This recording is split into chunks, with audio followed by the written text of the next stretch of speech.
I brought 7 of my cute grandchildren for you guys. You like children, don't you?" She had suddenly arrived at our newly built house with the children without even informing us. "I'm Amanda, 34 years old, and I've been married for 2 years to my husband, Will. We make a living together by teaching programming at a school we own.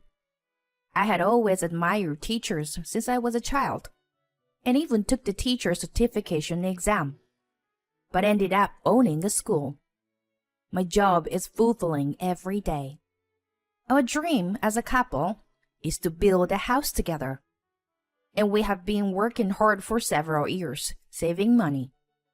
Thanks to financial supports from my parents, we plan to achieve our dream of owning our own home earlier than expected this year. However, there is one concern in our life, which is our relationship with my husband's family. Will is the third of 4 siblings, and his father and mother favor the eldest son and eldest daughter while neglecting Will. With the birth of his younger brother, his parents' affection was redirected towards him. When Will was a high school student, he started working part-time and decided to use the money to take out a scholarship to go to college. He was about to move out of his parents' house when it happened. His mother had taken the money he had saved and gave it to his older brother without his knowledge. By the time Will found out, it was all gone. As a result, he was forced to commute 3 hours back and forth to university every day. After starting university, Will worked 2 part-time jobs and worked himself to the brink of exhaustion. From that time on, he was estranged from his family. When the topic of our marriage came up, he told me about his relationship with his parents. I told him to what he wanted, and he reported our marriage to his parents, even if it was just a formality. Then, an unexpected response came back to us. "Amanda, I'm so glad you came. Please take care of my precious son. Will, I'm sorry for everything, that we couldn't give you love and care when you were a child." Surprisingly, my mother-in-law bowed her head to us when we visited. "I am not saying that everything will be fixed right away, but we've changed. Could we start over as a family?" With a gentle smile, she spoke these words. I wonder if they realized how much they mistreated Will while he were apart for several years. Or maybe Will exaggerated the situation when talking to me.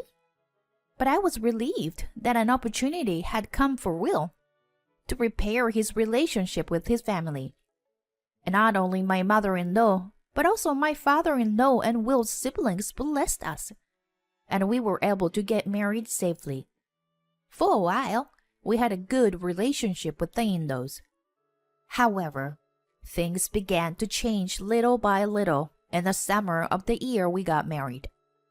The summer break period was a time when the training of the programming class became more intense. Will and I were both busy every day. Then one day, I received a call from my sister-in-law. "Amanda, it's been a while." "Oh, hi. How have you been?" "Good. You know, Amanda, I have a favor to ask."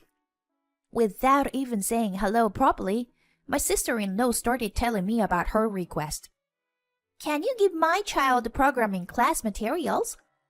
I'm sorry, but we only have enough materials for the number of students.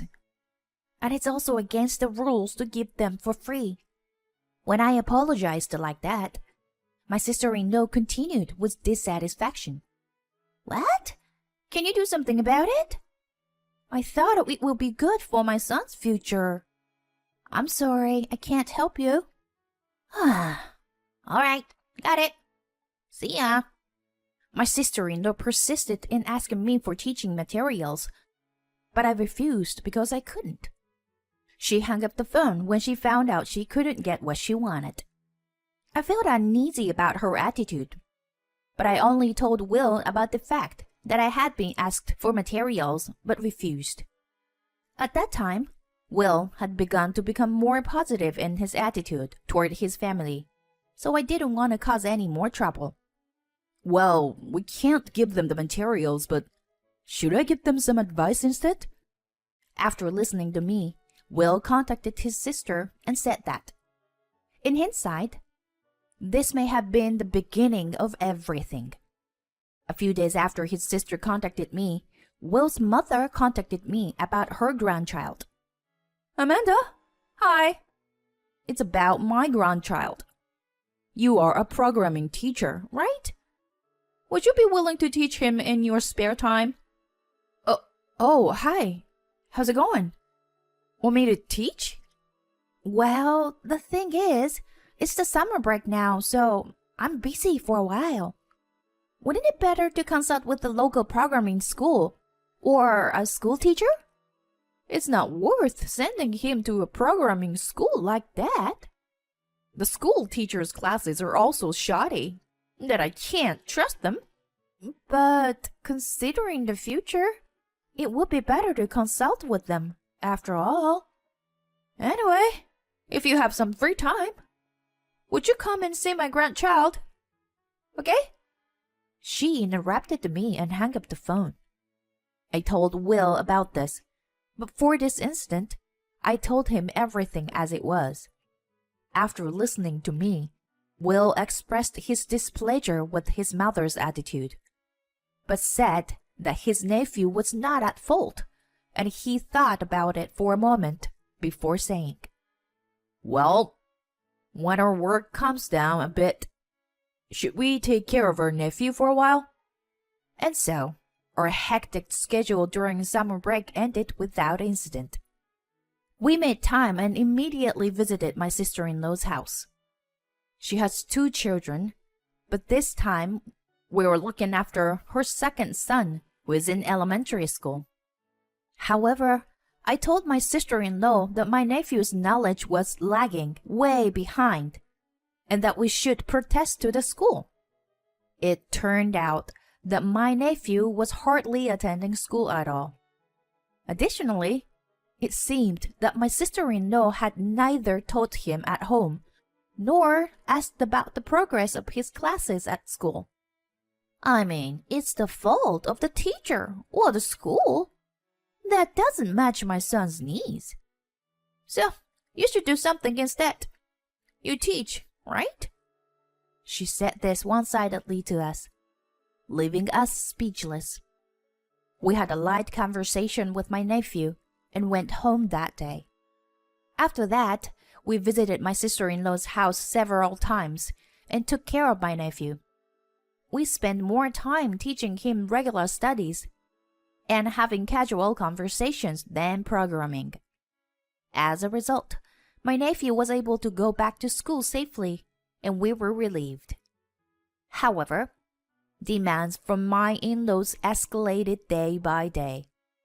They wanted us to provide free home tutoring or give a discount for their children to attend the programming class. This reminded Will of the past with his family, and he hesitated to cut off the relationship that was starting to be repaired. But he gradually began to meet their demands, even if it was a bit difficult. I was worried about Will and talked to him several times, but he replied, I don't want to cause any trouble for you, and I want to do what I can because I feel sorry for the children.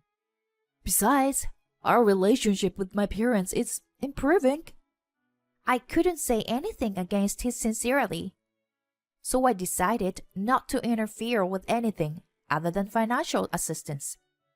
On his day off, Will visited his sisters' and brothers' homes. In addition to his own work, he created materials and took care of their children, devoting himself without any sleep. However, their attitude towards him was inversely proportional to his devotion. Since you've left our house and haven't done anything for us, you can at least do this much, right? Yep, You're right. You've always been a burden on this family. Every time we are called to our in-laws' house, we have to listen to their nasty comments like that. They also do the same to me, not just my husband. Will always comes, but what about Amanda? What is she doing?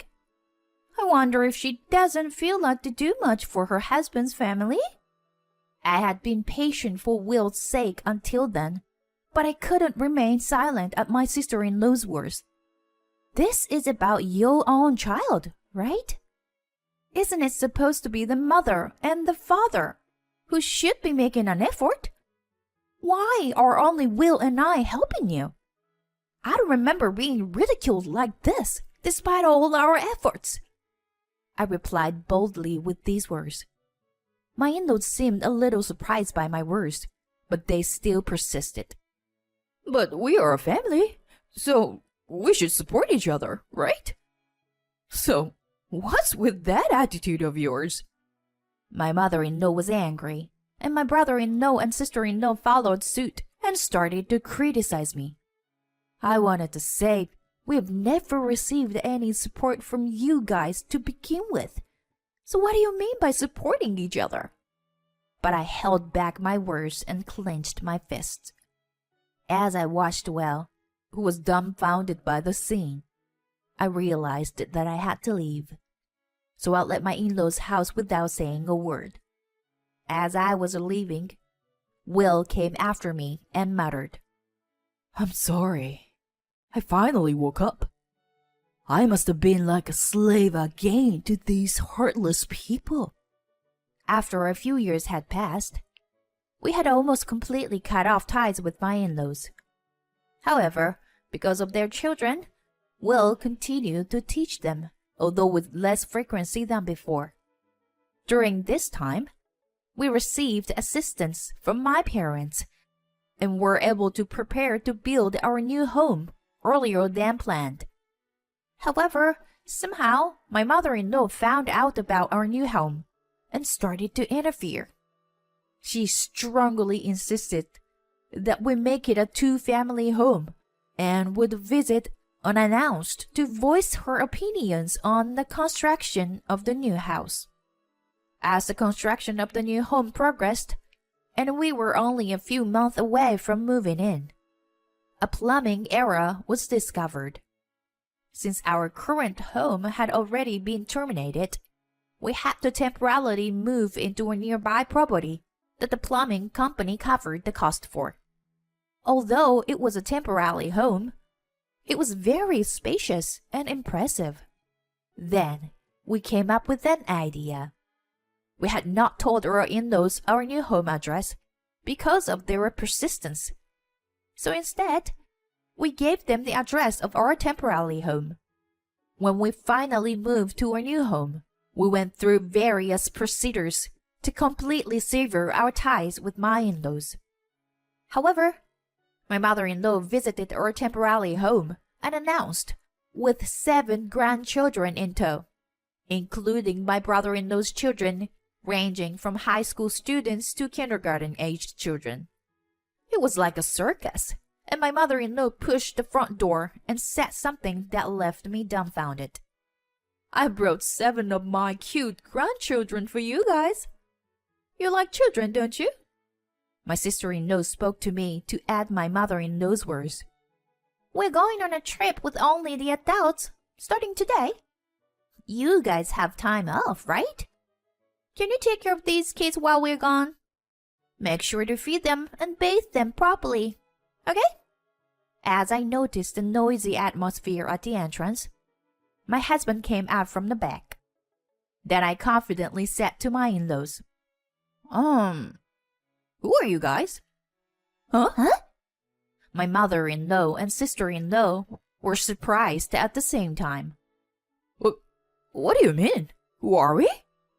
What is this? Yeah, what are you talking about? We're even giving you a chance to rebuild the relationship with your husband's family. They began to shout in anger at my words. My husband and I continued the conversation in the same tone. What do you mean by my husband's family? Will, do you know these people? No, I don't know them. Aren't they your acquaintances, Amanda? I don't know such shameless people. Right.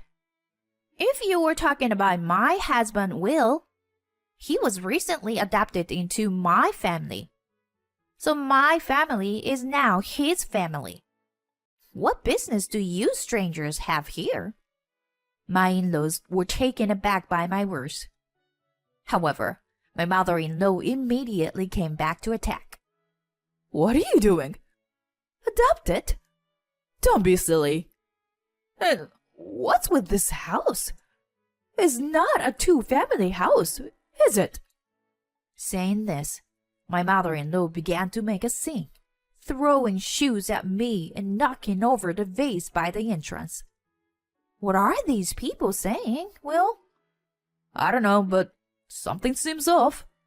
Let's call the police just in case. Just as Will was taking out his phone to call the police, my mother-in-law seemed to understand the situation and shouted out, Don't think you can get away with doing something like this for free. Oh, please, take the children and leave. If not, I'll have to report it to Child Protective Service. As I piled on, my sister-in-law hastily put the children in the car, kicked over a potted plant near the gate, and drove away. I immediately contacted my family and the real estate agency that had rented us the property, explaining the situation. My father answered the call and quickly arranged for a lawyer. He also said he would take steps to ensure that our ex-in-laws would not come near us. The broken vase and potted plant were actually provided by the real estate agency, but a surveillance camera had been installed at the entrance, so we were able to seek compensation for the damage as property damage. Later, my ex-brother-in-law called us on the phone. You canceled our trip, so pay for the cancellation fee and compensation. Also, pay for the damages caused by abandoning the children. Since my brother-in-law made such an unreasonable request, we recorded the conversation and reported to the police as blackmail. In the end, my ex-mother-in-law and sister-in-law were charged with property damage, and my ex-brother-in-law was charged with blackmail and dealt with by the police. We had secretly been in contact with our nephew, whom we had looked after first. According to him, my sister-in-law was apparently giving a divorce as a result of this incident, and the children were taken by their father's family. We were able to obtain a restraining order against our ex-in-laws, and there were no further attacks afterwards. Our house was also safely completed, and we were able to move into our new home. As for me, I have been studying to become a child psychologist while working, secretly hoping to become a source of support for children like Will and my nephew. I've also begun to consider welcoming new family member. We want to live honestly and sincerely for the children who may come to us someday.